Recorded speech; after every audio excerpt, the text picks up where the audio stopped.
Hello students, कैसे हैं आप लोग। स्वागत है आपका हमारे YouTube channel Ramiz NEET biology classes में।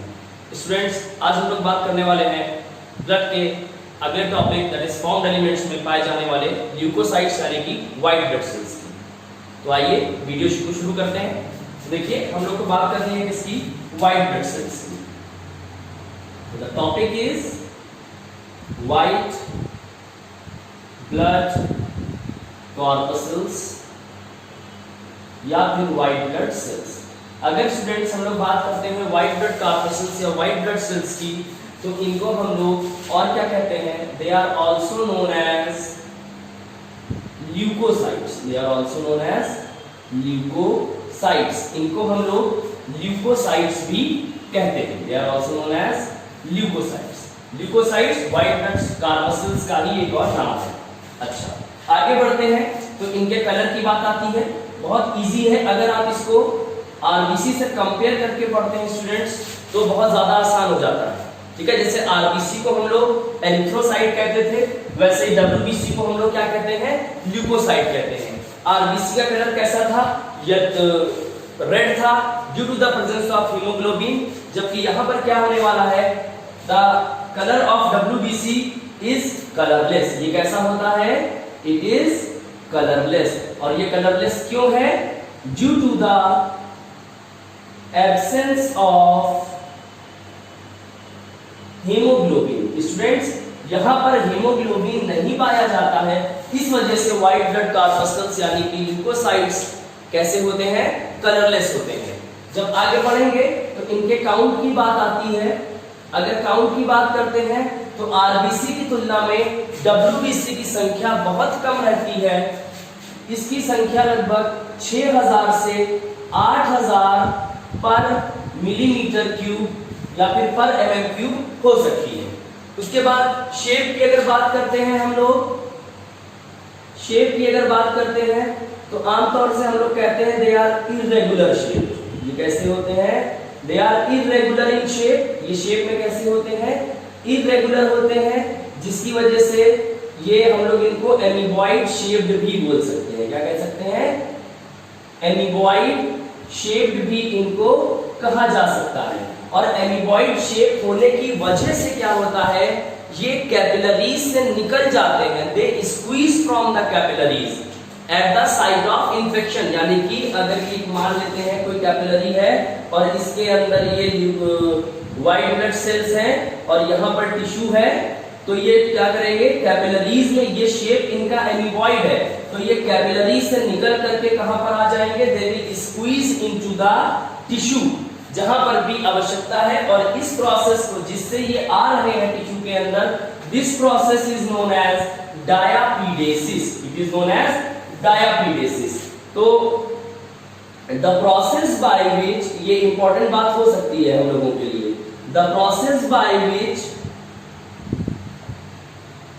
white blood cells squeezes from the capillaries is known as, इसको क्या कहा जाता है, it is known as diapedesis। इसको हम लोग स्टूडेंट्स डायापीडेसिस कहते हैं। उसके बाद जब हम लोग और आगे बढ़ते हैं तो कुछ और चीजें यहां पर आती हैं। अब देखिए, व्हाइट ब्लड सेल्स की संख्या जब बढ़ती है, increase in the count of white blood sales.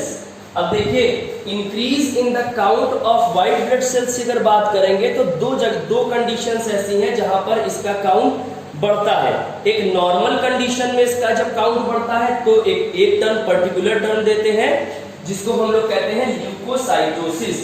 ठीक है, ड्यूरिंग इन्फेक्शन या फिर eight the site of infection भी हम लोग बोल सकते हैं। Eight the site of infection, infection की जगह पर जब व्हाइट ब्लड सेल्स का काउंट बढ़ता है, ठीक है, तो स्टूडेंट्स इसको हम लोग कहते हैं leucocytosis. Then it is known as leucocytosis. और अगर क्या होता है, एबनॉर्मल इंक्रीज, अगर क्या होता है if there is abnormal increase in the count of RBCs during malignancies, अब यहां पर समझना होगा आप लोगों को बात को, during malignancies, malignancies का मतलब जब क्या होता है, ट्यूमर का फॉर्मेशन हो जाता है कभी कभी, तो वहां पर WBC का काउंट बहुत ज्यादा इंक्रीज कर जाता है, then this condition is known as leucopenia, then this condition is known as leucopenia. इसको हम लोग क्या कहते हैं students, this is known as leucopenia, इसको ल्यूकोपीनिया कहा जाता है, और ल्यूकीमिया कहते हैं, इसको क्या कहा जाता है students, then this condition is known as leukaemia, इसको हम लोग ल्यूकीमिया कहते हैं, and this leukaemia is known as blood cancer, और इस ल्यूकीमिया को हम लोग क्या कहते हैं स्टूडेंट्स, ब्लड कैंसर कहते हैं। ल्यूकीमिया जो है यही क्या कहलाती है, इट इज ब्लड कैंसर। अब आगे बढ़ते हैं, तो व्हाइट ब्लड सेल्स को दो भागों में बांटा जा सकता है। व्हाइट ब्लड सेल्स को हम लोग 2 क्लासेस में कैटेगराइज कर सकते हैं। ये क्लासेस कौन से हैं, some of them are called a granulocytes and some of them are known as granulocytes. तो आइए देखते हैं कैसे होता है ये।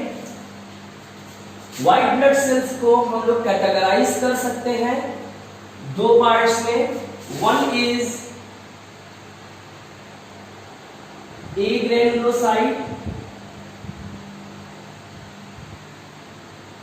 And the other is granulocytes.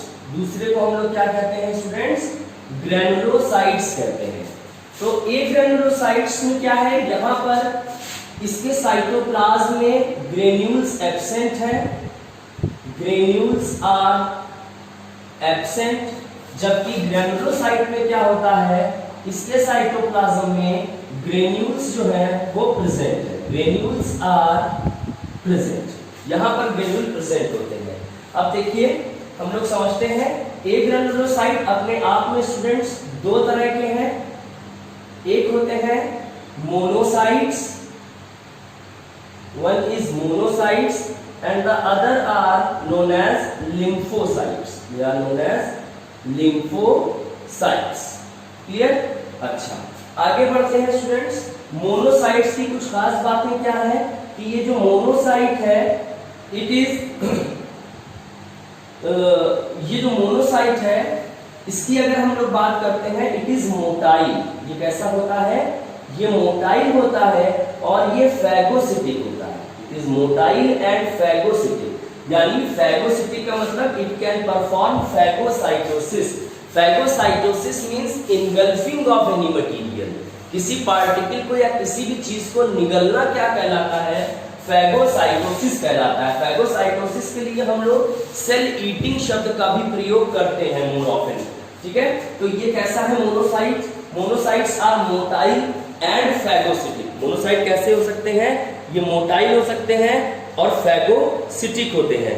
ये जितने भी ल्यूकोसाइट्स पाए जा रहे हैं स्टूडेंट्स, उन सब में लार्जेस्ट है, they are the largest of all leucocytes. ये क्या है, they are the largest of all leucocytes. अब देखिए कुछ और बातें, ये टोटल ल्यूकोसाइट का 2 से 10% बनाते हैं भाग। 2 to 10% ऑफ ल्यूकोसाइट्स क्या होते हैं स्टूडेंट्स, मोनोसाइट्स ही होते हैं। मोनोसाइट्स का काम क्या होता है, ये बैक्टीरियाज वगैरह को इनगल्फ कर लेते हैं, दे इनगल्फ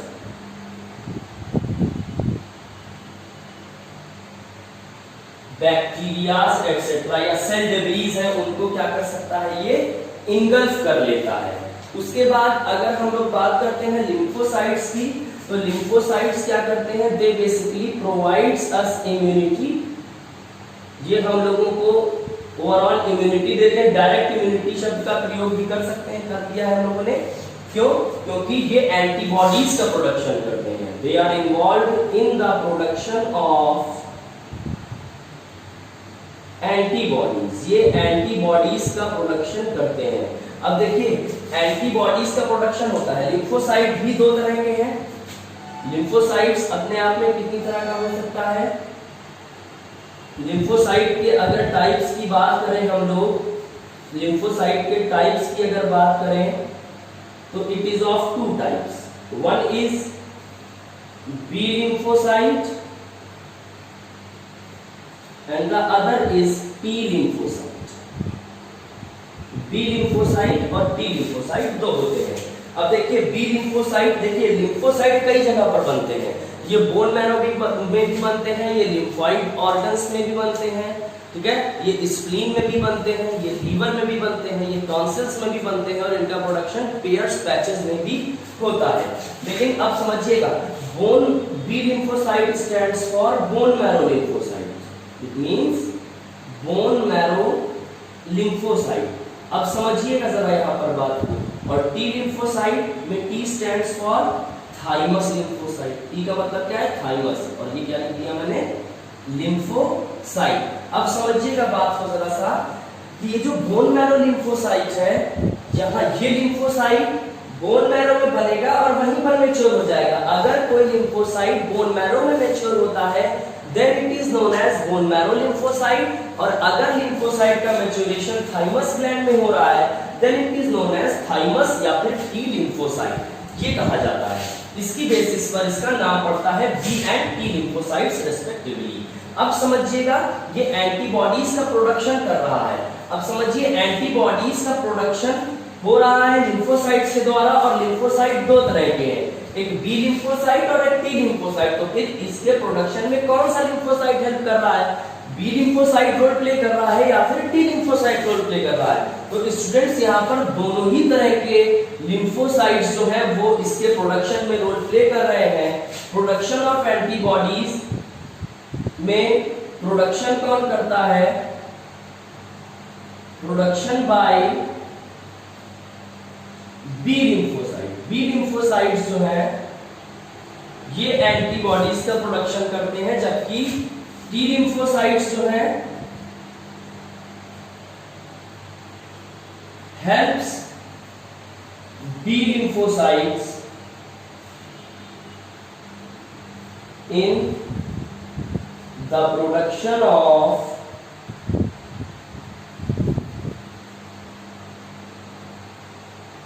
एंटीबॉडीज. ये जो टी लिम्फोसाइट है ये बी लिम्फोसाइट की हेल्प कर रहा है ताकि जो एंटीबॉडीज हैं स्टूडेंट्स इनका प्रोडक्शन हो सके. उसके बाद जब आगे बढ़ते हैं हम लोग तो कुछ और चीजें देखते हैं. हम लोग ने ये देख लिया. अब देखिए मोनोसाइट की अगर बात करते हैं तो मोनोसाइट का जो लाइफ स्पैन हो सकता है it is about 10 to 20 hours. इनका लाइफ स्पैन अगर ध्यान रखेंगे तो इनका लाइफ स्पैन जो होगा 10 से 20 घंटे का होगा. लाइफ स्पैन ऑफ मोनोसाइट की अगर बात करते हैं तो their is life span about 10 to 20 hours. 10 से 20 घंटों का जीवन काल होता है स्टूडेंट्स मोनोसाइट्स का. अगर हम लोग बात करते हैं लिम्फोसाइट्स का तो इनका life span days, weeks, months और इवन ईयर्स. कितना भी लंबा इनका लाइफ स्पैन हो सकता है depending what is the need of body. शरीर की रिक्वायरमेंट क्या है उस हिसाब से इसका लाइफ स्पैन डिसाइड होता है. क्लियर हो जाती है ये बात इस तरह से. अब हम लोग बढ़ते हैं स्टूडेंट्स ग्रेनुलोसाइट्स की तरफ. अच्छा लिम्फोसाइट में देखिए, लिम्फोसाइट में एक और बात अगर हम लोग यहाँ पर देखें तो लिम्फोसाइट टोटल लिम्फोसाइट का लगभग स्टूडेंट्स कितना परसेंट पार्ट बनाता है? It makes about 20 to 25% part of total leucocyte. ये 20 से 25% पार्ट ऑफ टोटल WBCs या फिर ल्यूकोसाइट. टोटल ल्यूकोसाइट का 20 to 25% पार्ट बना रहा है लिम्फोसाइट और 2 से 10% कौन बना रहा है? मोनोसाइट बना रहा है. मोनोसाइट का लाइफ स्पैन 10 से 20 घंटों का. लिम्फोसाइट का लाइफ स्पैन डिपेंड करता है शरीर की रिक्वायरमेंट क्या है.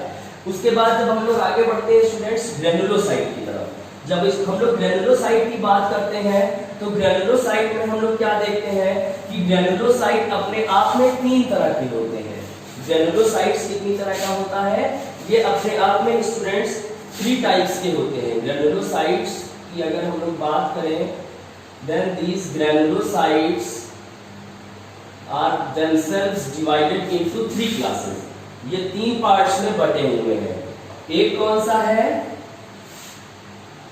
बेसोफिल्स, इओसिनोफिल्स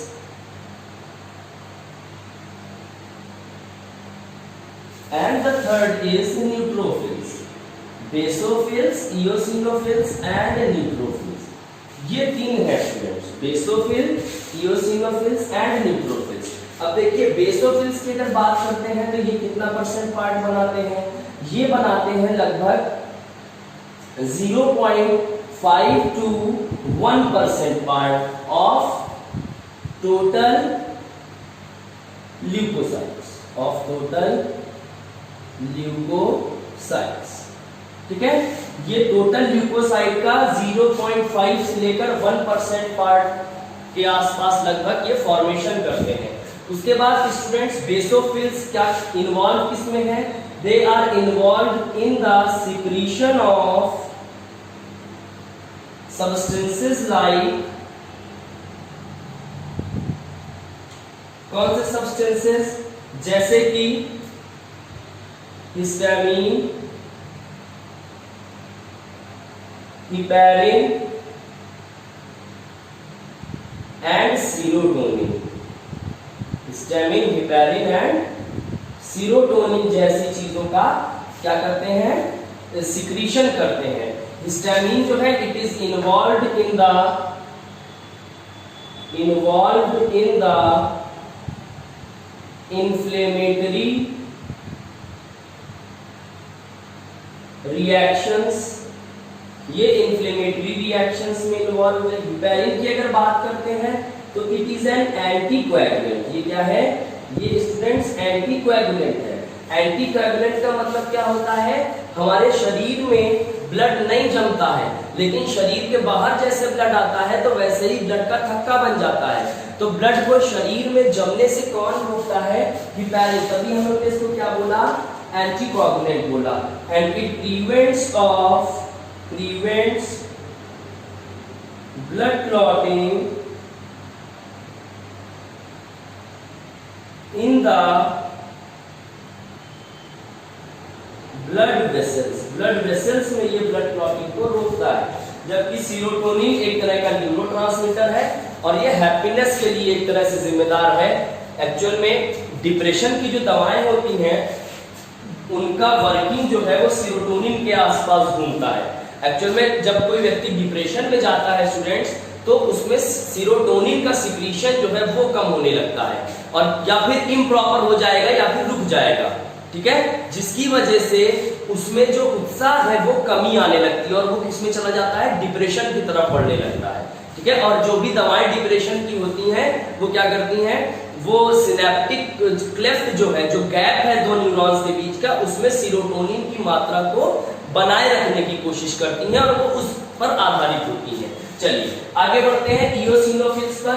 इओसिनोफिल्स स्टूडेंट्स ये क्या होते हैं? ये 2 से 3%, 2 to 3% of total leucocytes. Total leucocytes का ये कितना परसेंट बना रहा है स्टूडेंट्स? 2 से 3% बना रहा है. इओसिनोफिल्स की खास बात ये है कि इओसिनोफिल्स का काउंट जो है, their count increases during allergy. Allergy के समय इसका काउंट बढ़ जाता है. जैसे कि asthma and hay fever. Hay fever का मतलब क्या होता है? It is the allergy to pollen grain. Allergy to pollen grain. Pollen grain की एलर्जी को हे फीवर कहते हैं. अस्थमा रेस्पिरेटरी डिसऑर्डर है एक तरह का. ठीक है, उसके बाद हम लोग जब आगे बढ़ते हैं तो अगली चीज जो आती है यहाँ पर इओसिनोफिल्स में ये सारी चीजें हम लोगों को ध्यान रखनी है. और स्टूडेंट्स इओसिनोफिल्स जो होते हैं दे आल्सो कंटेन्स, इनके जो ग्रेन्यूल्स हैं, their granules contains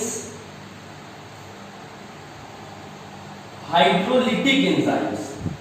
hydrolytic enzymes such as, मैं लिख देता हूं, सच एज पेरोक्सीडेजेस, जैसे कि पेरोक्सीडेज हो गया।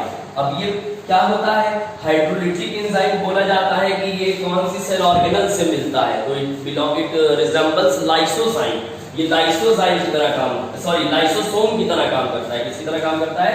लाइसोसोम की तरह काम करता है। तो एक्चुअल में ये पैरासाइट वगैरह जो आते हैं पैरासिटिक फॉर्म्स की सरफेस पर जाके अटैच हो जाता है और वहां पर हाइड्रोलिटिक एंजाइम्स रिलीज करता है, और ये हाइड्रोलिटिक एंजाइम्स क्या करते हैं? उन पैरासिटिक फॉर्म्स को, इन डिजीज कॉजिंग ऑर्गेनिजम्स को क्या करता है?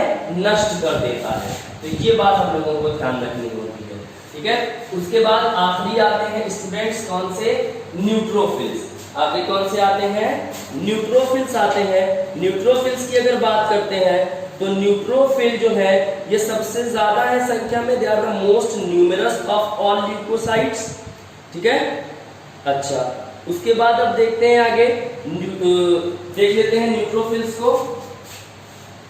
न्यूट्रोफिल्स जो है ये सबसे ज्यादा है, they are most numerous. Most numerous का मतलब क्या है भाई? मोस्ट न्यूमरस का मतलब यही है कि ये सबसे ज्यादा है। सबसे ज्यादा है तो कितने हैं? 60 to 65% जो टोटल ल्यूकोसाइट है उसका 60 से 65% कौन सा है? न्यूट्रोफिल है। और ये भी कैसा होता है स्टूडेंट? ये भी कैसा होता है? It is also phagocytic. ये भी कैसा होता है? फैगोसिटिक होता है। एंड द फैगोसिटिक है तो इट इंगल्फ द जर्म्स। ये जर्म्स को क्या करता है?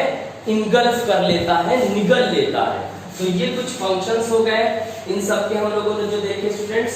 और ग्रेनुलोसाइट की अगर बात करते हैं तो इनका ओवरऑल लाइफ स्पैन जो होता है ये बोन मैरो से निकलने के बाद, बोन मैरो से निकलने के बाद ब्लड में ये 4 से 8 आवर्स रहता है। और उसके बाद स्टूडेंट्स टिश्यू में इनका लाइफ स्पैन यानी कि 4 से 8 घंटा ब्लड में रहता है और फिर टिश्यू में चला जाता है और वहां पर 4 से 5 दिन का इनका जीवन काल होता है, ठीक है। एक बिल्कुल बेसिक सी चीज न्यूक्लियस की इनके बात कर लेते हैं। बेसोफिल के न्यूक्लियस में 3 लोब्स हैं। Nucleus has 3 lobes. इओसिनोफिल के न्यूक्लियस में स्टूडेंट्स 2 लोब्स हैं, जबकि न्यूट्रोफिल्स के न्यूक्लियस में मल्टी लोब्ड कंडीशन है। कैसी कंडीशन है स्टूडेंट्स? मल्टी लोब्ड न्यूक्लियस यहां पर पाया जाता है, ठीक है। तो इस तरह से हम लोगों ने व्हाइट ब्लड सेल्स को देखा, ठीक है। और व्हाइट ब्लड सेल्स के फॉर्मेशन को हम लोग ल्यूकोपोइसिस भी कह सकते हैं। द फॉर्मेशन ऑफ, नोट करके हम लोग लिख लेते हैं, the process of formation of white blood sales, यानी कि व्हाइट ब्लड सेल्स का मींस ल्यूकोसाइट्स। ल्यूकोसाइट्स का बनना क्या कहलाता है? ल्यूकोपोइसिस। क्या कहलाता है ये? ल्यूकोपोइसिस कहलाता है। तो स्टूडेंट्स इस तरह से हम लोग ने ये देख लिया। आप और एक तरीके से ट्रिक से याद रख सकते हैं। 3 कौन से हैं, 2 कौन से हैं? तो 3G याद रखिएगा। 3G, G for granulocyte, G for granulocyte and 3 for, ये 3 तरह के होते हैं। और ये 3 कौन है? बेन, BEN, बेन आप याद रखिएगा, ठीक है। सबसे ज्यादा, सबसे कम, ये मैंने इंक्रीजिंग ऑर्डर में लगा दिया है। सबसे कम बेसोफिल, फिर इओसिनोफिल और फिर न्यूट्रोफिल। ये 0.5 to 1%, ये 2 to 3%, and they are from, इनका क्या हो जाएगा? हम लोग बोल सकते हैं न्यूट्रोफिल 60 से 65%। तो क्या हो जाएगा? बेसोफिल, फिर इओसिनोफिल्स और फिर न्यूट्रोफिल्स। तो इस तरह से ये हो जाता है, परसेंटेज के हिसाब से इंक्रीजिंग ऑर्डर में हो गया। तो 3G यानी ग्रेनुलोसाइट 3 तरह के, ये 3 टाइप्स कौन से हैं? Ben, BEN, Ben. तो इस तरह से हम लोग ने पूरा व्हाइट ब्लड कॉर्पस्कल्स कवर कर लिया है। आई होप इसके बाहर आपका कोई भी क्वेश्चन नहीं जाएगा। अगर आपने अभी तक हमारे चैनल को सब्सक्राइब नहीं किया है तो प्लीज हमारे चैनल को जरूर सब्सक्राइब करें और साइड में बेल आइकन दबाना बिल्कुल मत भूलें, ताकि जो भी वीडियोस हम लोग अपलोड करें उसका नोटिफिकेशन आपके पास सबसे पहले पहुंचे। हमारे वीडियो पे कमेंट, लाइक और शेयर करना ना भूलें। Thank you.